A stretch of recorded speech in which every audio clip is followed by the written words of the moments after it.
जिस दौर में हम जी रहे हैं ये इतना पुरफितन दौर है कि इस दौर में असल और नकल की पहचान करना बहुत मुश्किल हो गई है। आप ज़रा बाहर निकल के विज़िट करें तो आपको इतनी मसाजिद और मदारिस नहीं मिलेंगे जितना इन शोबदाबाज लोगों के आस्थाने आपको नज़र आएंगे। ये वो शोबदाबाज लोग हैं जो आपका पैसा भी ख़त्म करते हैं और आपका ईमान भी ख़त्म करते हैं। अहबाब-ए वक़ार आए रोज़ आपको मुख्तलिफ़ किस्म के शोबदाबाज और दो नंबर ऐसे लोग मिलेंगे जो लोगों को बैयत करके उनका ईमान खराब कर रहे हैं। ऐसे ही एक वीडियो सोशल मीडिया पे गर्दिश कर रही थी, पहले आप उसको मुलाहिज़ा फरमा लें।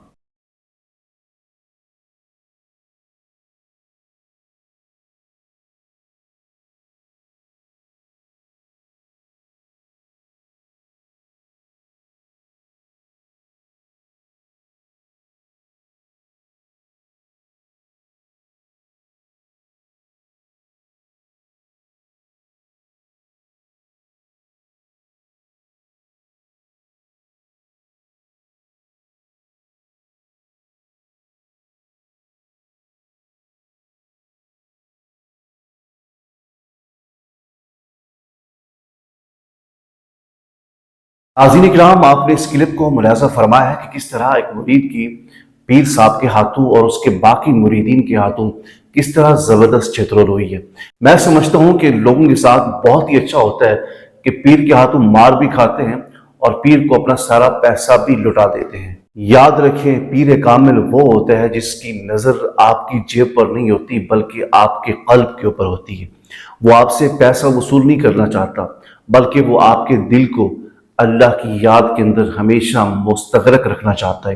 वो ये चाहता है कि मैं खुद भी अल्लाह की बारगाह में झुकूं और आपको भी अल्लाह की बारगाह में झुकाऊं और अल्लाह की बारगाह का सवाली बनाऊं। यकीन करें, बड़ा दुख होता है। आप तमाम आस्थानों का विजिट करें, इल्ला माशाअल्लाह कोई ऐसे आस्थाने होंगे जहां पर मौजूदा जो सज्जादा नशीन हैं वो सुन्नत रसूल के ऊपर अमल भी करते होंगे, गाजी भी होंगे, मुत्तकी भी होंगे।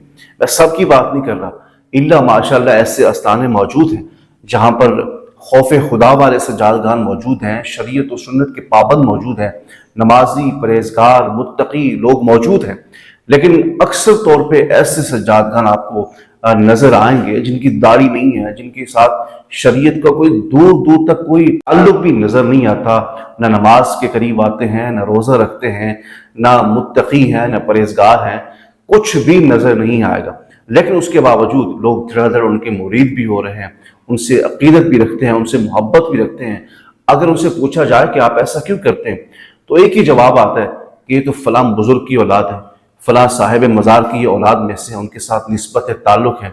और मेरे भाई, उस साहिब मज़ार की निस्बत को तो तुम देख रहे हो, साहिब मज़ार की औलाद होने की वजह से तुम इज्जत कर रहे हो। तुम्हें इस बात की समझ क्यों नहीं आ रही कि तुम एक दरबार वाले की साहिब मज़ार की निस्बत देख रहे हो? तुम गुंबद खजरा के मकी की निस्बत क्यों नहीं देखते? तुम मुस्तफ़ा की निस्बत को क्यों नहीं देखते? तुम आका अलैहिस्सलाम की शरीयत और सुन्नत को क्यों नहीं देखते? अगर तुम्हें साहिब मज़ार की निस्बत नजर आ रही है तो तुम्हें मुस्तफ़ा की निस्बत क्यों नहीं नजर आ रही? होना तो ये चाहिए था कि आप जाकर उस सजादे से सवाल करते कि यार, तुम अपने रिश्तेदार, अपने वालिद, अपने दादा जो साहिब मज़ार है, तुम उनकी सुन्नत के पाबंद नहीं हो। तुम कैसे वली बन सकते हो जब तक तुम मुस्तफ़ा की सुन्नत के ऊपर अमल नहीं कर सकते? जब तुम अपने वालिद, अपने दादा, अपने बुजुर्ग के वफादार नहीं हो तो तुम मुस्तफ़ा के वफादार कैसे बन सकते हो? तो इसलिए इन जैसे लोगों को आप एक्सपोज करें, इस काबिल नहीं है कि इनकी बैत की जाए, इनसे निस्बत और ताल्लुक कायम किया जाए। इन जैसे सज्जादगान की जो नजर होती है वो तुम्हारी जेब के ऊपर होती है। इनकी कोठियां हैं, इनके बंगले हैं, इनकी जायदादें हैं, इनकी लैंड क्रूजर है, वो कोई उनके पैसे आसमान से थोड़ी गिरे हैं, वो आपकी जेब से निकले हैं।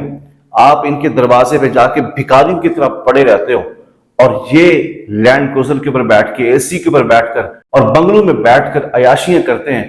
ये कहां से पैसे आते हैं? ऊपर से आते हैं। ये दरख्त लगे हुए हैं पैसों के, ये तुम्हारे पैसे हैं मेरे भाइयों, तुम्हारे पैसे हैं। तुम्हारे पैसों से ये अयाशी कर रहे हैं और तुम भूखे सड़ रहे हो, भूखे मर रहे हो और भिखारियों की तरह इन लोगों के सामने हाथ फैलाकर अपनी जिंदगियां बर्बाद कर रहे हो।